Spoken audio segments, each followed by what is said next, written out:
Salut à tous et bienvenue sur notre chaîne dédiée au Real Madrid. N'hésitez pas à lâcher un petit pouce bleu. Si vous appréciez notre contenu, n'oubliez pas de vous abonner pour rester informé de toutes les actualités concernant votre club préféré.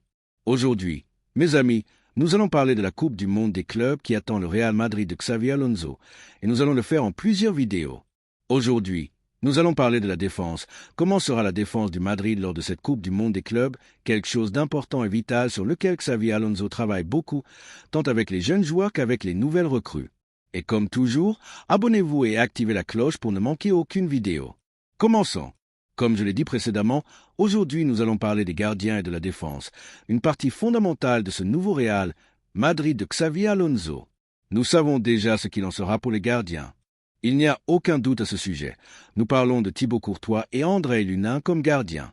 Fran González voyagera en tant que troisième gardien car il s'est intégré à la dynamique de l'équipe, travaillant avec eux depuis l'année dernière.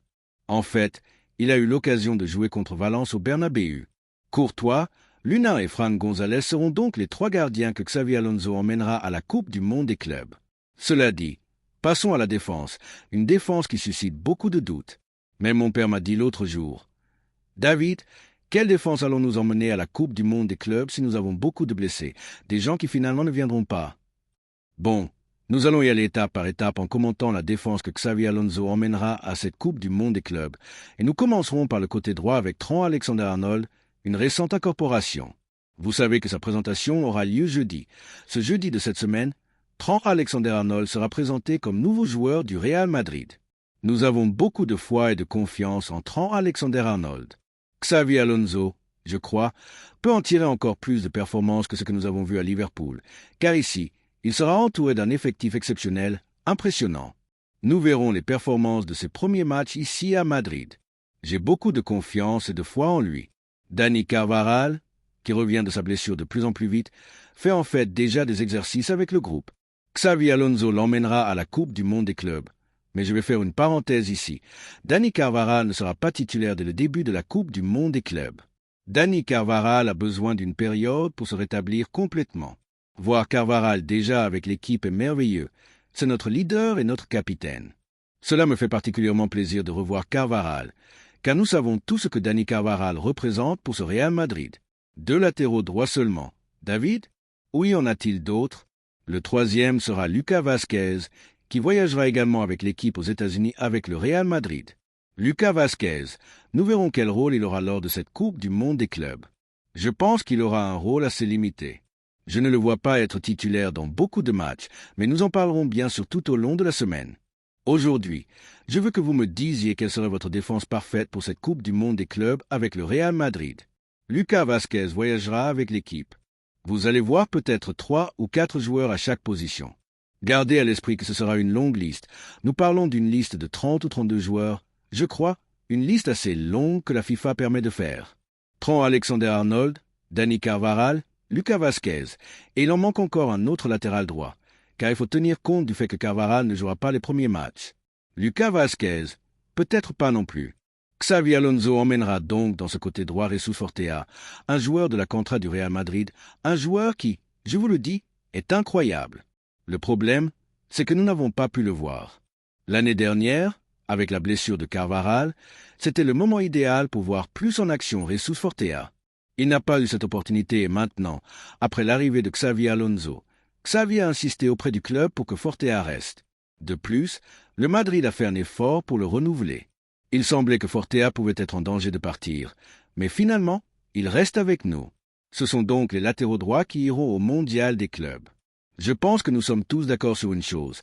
Le titulaire sera Trent Alexander-Arnold, car c'est la nouvelle recrue qui, je crois, suscite le plus d'enthousiasme chez tout le monde.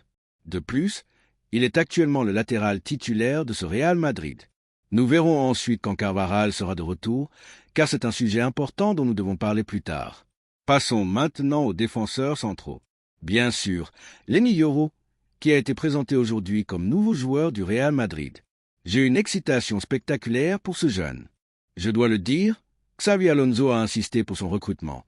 Il le voit parfait pour le rôle qu'il va jouer dans l'équipe et je pense exactement la même chose, car c'est un joueur qui dépasse les lignes de passe, qui est très bon dans les duels, qui comprend très bien le football depuis l'arrière, qui a une grande personnalité à 20 ans.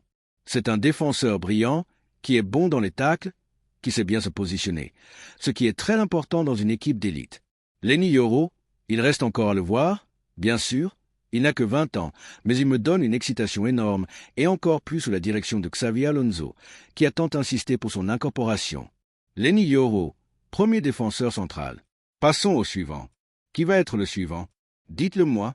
Ce sera Raúl Asensio, qui, attention, tout indique qu'il pourrait être la première paire de défenseurs centraux titulaires dans ce Real Madrid de Xavi Alonso.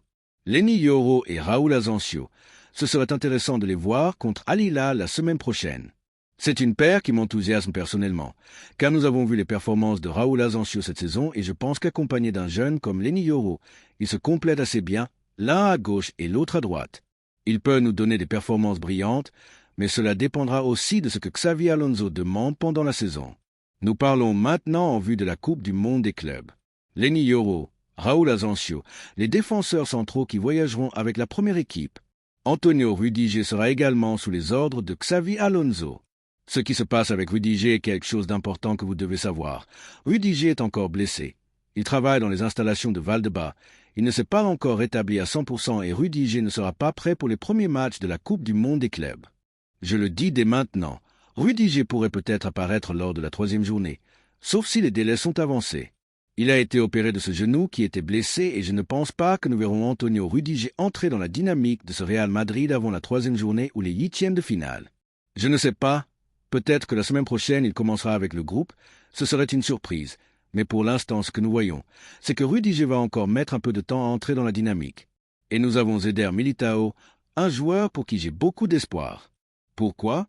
Parce que je l'ai vu hier s'entraîner avec Xavi Alonso. Eder Militão a subi les pires blessures possibles, 2 ligaments croisés, un dans chaque jambe, une blessure qui est très difficile à surmonter. Et Eder Militão, beaucoup de gens se posent la question, va-t-il revenir? Ce grand Militão, va-t-il revenir au sommet de sa forme? C'est une question que nous nous posons tous et à laquelle personne n'a de réponse. J'espère vraiment, car juste en y pensant, ce que ce serait si Militão, Asensio, ou Rüdiger, Militão, peu importe, il y a beaucoup de combinaisons avec ces paires de défenseurs centraux. Revoir Militão à ce niveau qu'il a montré au monde, ce serait merveilleux. C'était un défenseur d'exception, un défenseur qui gagnait les duels comme il le voulait, qui avait une puissance abyssale, qui, même si tu lui prenais 10 mètres d'avance, les rattrapait. C'était une folie. Donc, la grande question est de savoir si nous allons revoir cette version d'Eder Militão. Je ne pouvais pas oublier David Alaba, qui voyagera également avec ce Real Madrid de Xavi Alonso à la Coupe du Monde des clubs. Il y a un facteur important avec David Alaba, c'est qu'Alaba, depuis qu'il a eu cette blessure du ligament croisé, a rechuté. Il a rechuté de ses blessures et bien sûr, cela préoccupe le Madrid et tout le monde. C'est pourquoi la défense est renforcée cette année. L'année dernière, nous l'avons vu jouer. Alaba est revenu et a contrôlé le match contre Arsenal, puis il a rechuté d'autres blessures. C'est un joueur qui tombe constamment blessé. Malgré cela, Xavi Alonso l'emmènera. Alaba sera aux États-Unis. Tout indique qu'Alaba restera la saison prochaine avec nous, mais je ne sais pas dans quel rôle.